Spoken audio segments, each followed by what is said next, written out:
Ce que vous allez voir va vraiment vous choquer. Peu de gens osent en parler et pourtant, c'est en train de se produire maintenant. Abonnez-vous dès maintenant à Polyafrique pour ne rien rater. Ici, on décrypte tout sur l'actualité politique africaine. Attention, les spéculations battent leur plein et les réponses sont là maintenant. Tout ça, analyse brûlante, images choc et débats sans filtre uniquement sur Polyafrique. Que tous ceux qui sont en face de moi qui parlent et qui ont tendance à minimiser l'impact de ce que ces cyberactivistes et autres personnes ont sur la vie politique ivoirienne, parce qu'ils sont à 6000 km, ils n'ont pas vécu ce qu'on a vécu.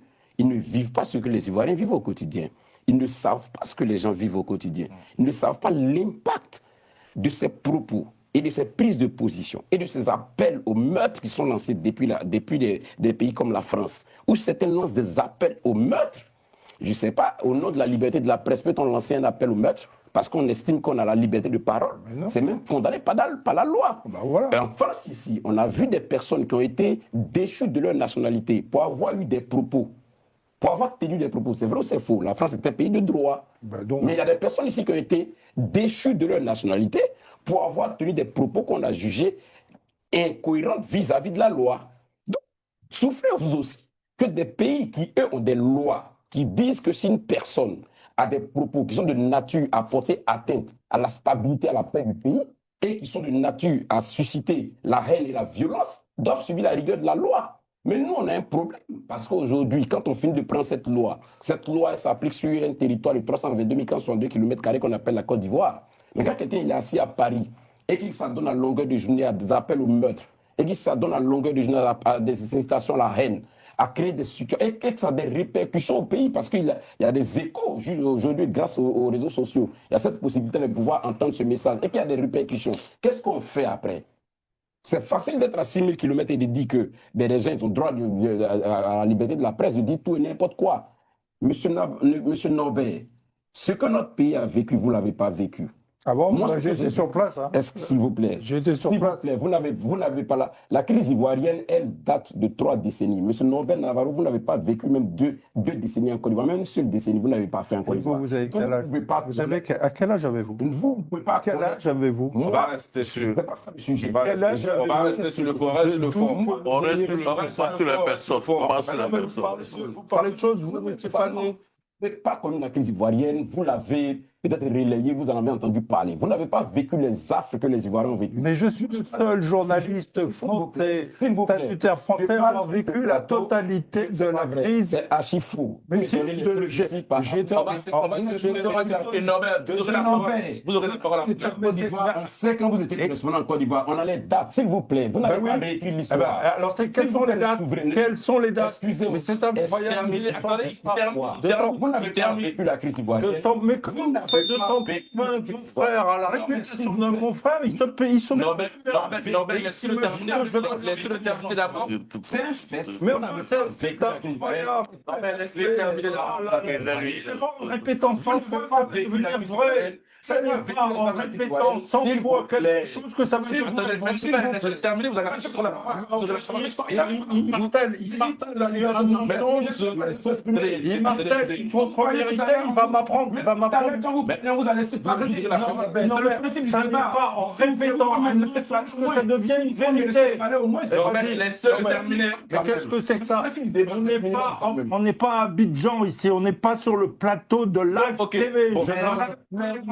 Attendez, président. Non, attendez. Le journaliste, il se fait partout. Il y a des journalistes français, il n'y a pas de journalistes ivoiriens, s'il vous plaît, M. Norbert. Donc vous ne nous apprendrez pas le métier. Allez-y, répondez, on vous écoute. Non, alors, je vais répondre du factuel. J'ai été en poste en Côte d'Ivoire de mai 2008 à avril 2011. Pour rappel, le président Gbagbo est tombé le 11 avril 2011. J'ai été en poste de mai 2008 à avril 2011. C'est comme ça. Il s'avère que je suis le seul journaliste statutaire français à avoir vécu la totalité de la pré-campagne électorale de 2010, de la campagne électorale et de la crise post-électorale. Il n'y en a pas d'autres. Stop. Ce que je vais vous montrer juste après, très peu de gens étaient prêts à le voir. Si vous êtes encore là, c'est que vous faites de ceux de vraiment comprendre. c'est pas très compliqué, il y avait 2 journalistes statutaires français à Abidjan, il y avait le correspondant des RFI et le correspondant de l'AFP. Bien, c'est clarifié pour vous. L'AFP a changé. Moi, j'ai pas changé. Ok, J'étais là. c'est bon, Donc, c'est bon la il s'avère- clarification. donc dire que j'ai pas vécu ça, c'est porter atteinte à ma réputation.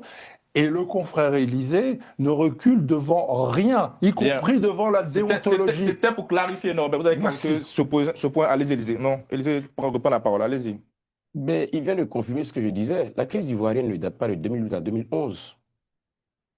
Je vous parle d'une crise qui dure depuis 3 décennies.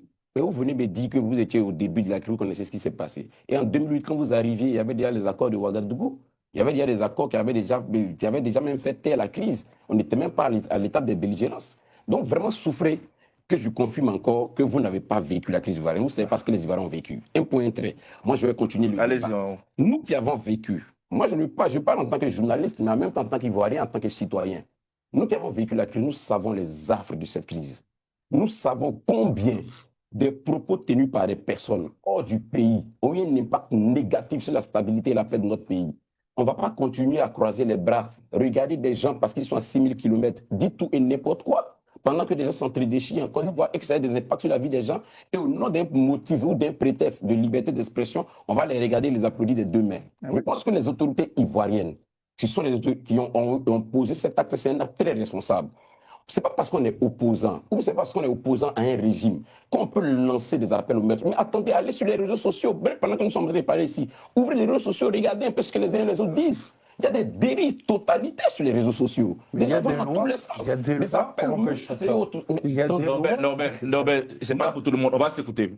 Il faut qu'on s'écoute, ça c'est le minimum déjà. Il y a des règles, il y a des lois, comme il le dit si bien. Mais oui, la Côte d'Ivoire s'est dotée d'un certain nombre de lois. Mais quand quelqu'un, je le dis, enfreint ses lois, et parce qu'il est assis en France, au nom du fait qu'il soit à 6000 km, donc intouchable, on enfreint ses lois à longueur de journée, qu'est-ce qu'on fait? L'État, il croise les bras. L'État, il croise les bras. Justement, il faut activer les mécanismes de coopération sur le plan judiciaire. Il faut que les personnes comprennent que quel que soit le territoire dans lequel ils se trouvent, quel que soit là où ils se trouvent, ils ne peuvent pas, au motif d'être loin d'un théâtre des opérations, inciter les uns et les autres à la haine et permettre que notre pays s'entre-déchire. Moi, je ne suis pas d'accord. Tentative d'intimidation. C'est une tentative d'intimidation. Avec une tentative d'intimidation. Dans ce pays qui est censé être le pays des droits de l'homme, la France, je vous dis que des gens, parce qu'ils ont tenu des propos, ont été déchus de leur nationalité. Il y a plus pire que ça.